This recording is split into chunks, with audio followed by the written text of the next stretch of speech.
kanan, ang pitik, ayan. Ito, dito mga kabiyahe, tingnan natin yung kanyang instrument panel, ayan, yung kanyang animation. Andyan yung kilometer per hour, yung ilaw, naka-activate na yan, temperature, at ayan, yung battery niya, 100% pa, yung kanyang battery.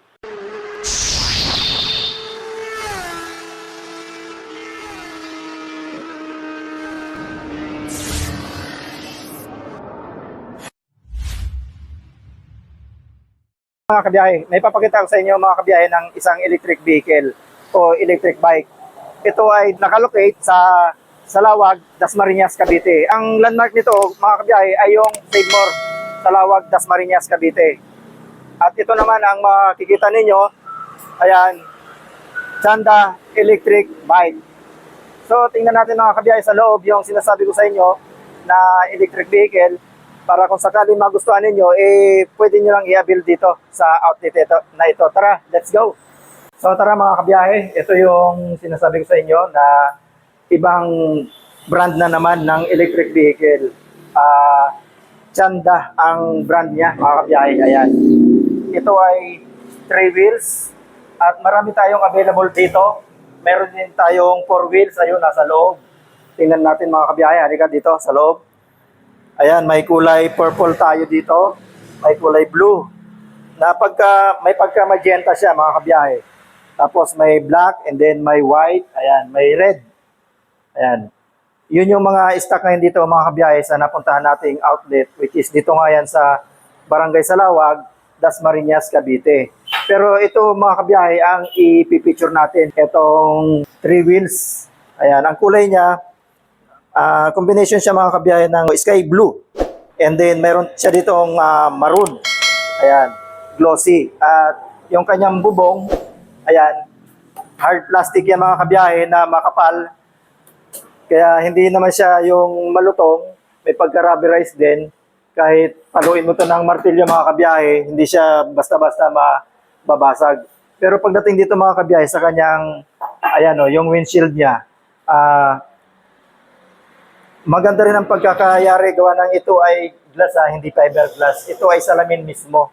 So ito, yung salamin na to, ito yung pag nabasag, yung nagbubutil-butil. Ito yung tempered glass. So hindi siya delikado. Ayan. At makita nyo naman pati yung wiper niya, aesthetic din at napaka-premium. Parang sa kotse na din siya. Banana type kung tawagin. Ayan. Ayan. So bago natin ikutan ang unit na ito mga kabiyahe, sasabihin ko muna sa inyo yung presyo. So ito na mga kabiyahe, yung presyo nito. Napakababa lang mga kabiyahe.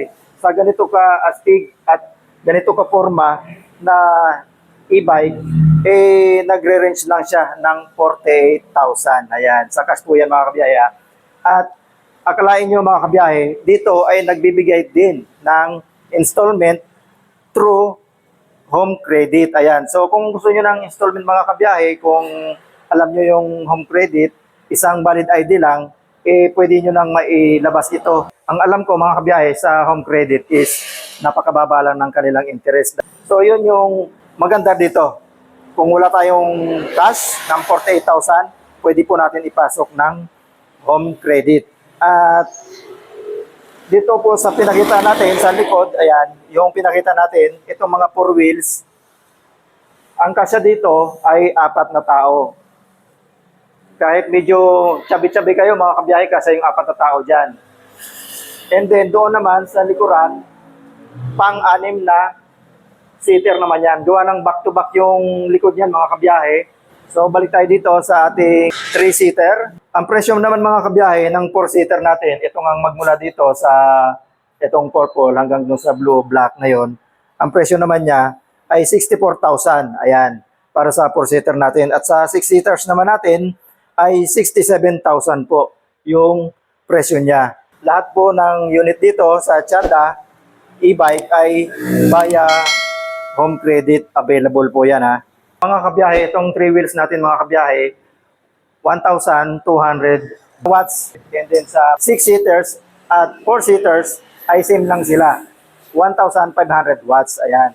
At gumagamit tayo dito mga kabiyahe ng battery lead acid pa. At according dito kay ma'am, pwede natin i-upgrade pala ito sa lithium, which is yung lithium mga kabiyahe ay napakaganda para dito. Pero yung lead acid naman mga kabiyahe, pag naalagaan natin, tumatagal din naman. Ang pinaka-the best way po niyan para tumagal yung ating battery, kung sinasuggest ng manufactured na 6 hours charging, 6 hours po, wag natin ipatatagalin kasi kahit sa ibang battery naman o maging sa atin nga cellphone, mga kabiyahe, lumulobo siya. Nagiging mahina yung battery natin. So, yun po yung kagandahan nitong battery natin. Pwede siyang i-upgrade. Ayan. So, ngayon, ipakita ko sa inyo mga kabiyahe, yung mga animation ng kanyang instrument panel at saka yung mga ilaw. Ipakita natin para makita nyo kung magugustuhan nyo mga kabiyahe itong unit na ito. Tara, let's go. On lang natin itong physical key niya. May dalawang remote. Dalawa. Ayan, ito yung remote niya, dalawa. And then, ayan, nakatusok na yung physical key. Malaki rin siya, parang kotse. Ayan, pa kanan, ang pitik, ayan. Ito, dito mga kabiyahe, tingnan natin yung kanyang instrument panel. Ayan, yung kanyang animation. Andyan yung kilometer per hour. Yung ilaw, naka-activate na yan. Temperature. At, ayan, yung battery niya. 100% pa yung kanyang battery. And then, meron din tayo dito naka-built-in. Ayan, mini fan. Ayan, libre na po yan. At ito po ay libre na din yung trapal. Pagka gagamitin natin na medyo maulan, pwede natin itong kabitan. So, hindi na tayo mababasa. At tingnan natin mga kabiyahe yung headlight. Oh. Ayan. May DRL na rin yan mga kabiyahe. Naka-DRL tayo dyan. Ayan, ito. At ito, yung kanyang may nakasulat dito ang Cliot. Ayan. At subukan natin buksan yung headlight. So, ayan mga kabiyahe, yung kanyang headlight. Gumagamit siya ng projector lamp, dalawa, napakaliwanag at malaki. Ayan. At subukan natin i-gamitin yung kanyang mga turn signal. Ayan. So, nag-ano rin siya, nag-biblink siya, and then meron din siyang ingay para aware na din sa mga kasunod or sa kasalubong. Ito naman sa kaliwa. Yung headlight natin, kung gusto natin i-high beam, ayan. High beam. Ito yung low beam. And then yung bosina. Okay na okay. Tapos tingnan mo dito mga kabiyahe yung kanya mga controller dito. Ito yung 1, 2, 3, ito yung speed. Pagka naka 1, so ibig sabihin naka mild lang tayo. Pag 2, yung medyo matulin na. Pag 3, kumbaga ito na yung pinakamatulin niya, yung sports na yan. At ito naman yung patayan ng ating ilaw o headlight. Ayan, on and off. And then ito naman yung mga switches o yung control ng high and low beam. And then yung turn signal, ito naman yung busina.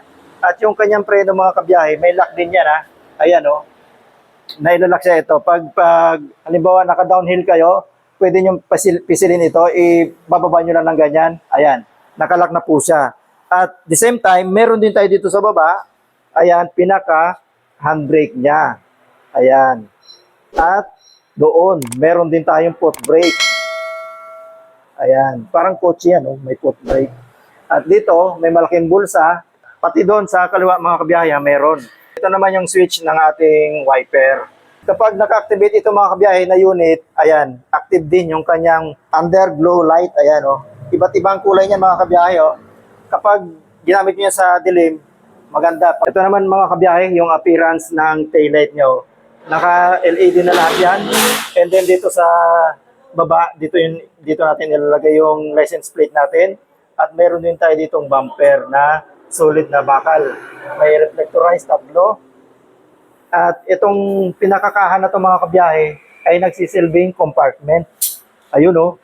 Ayan, ang laki ng compartment niya.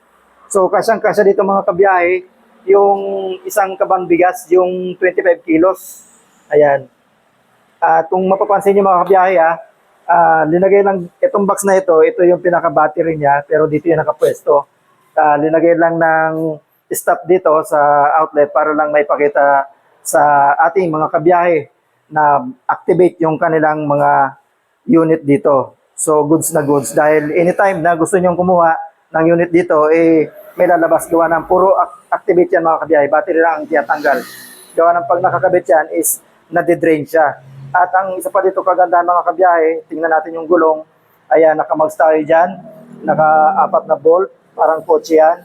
At ang sukat ng kanyang goma, 3.00 by 10.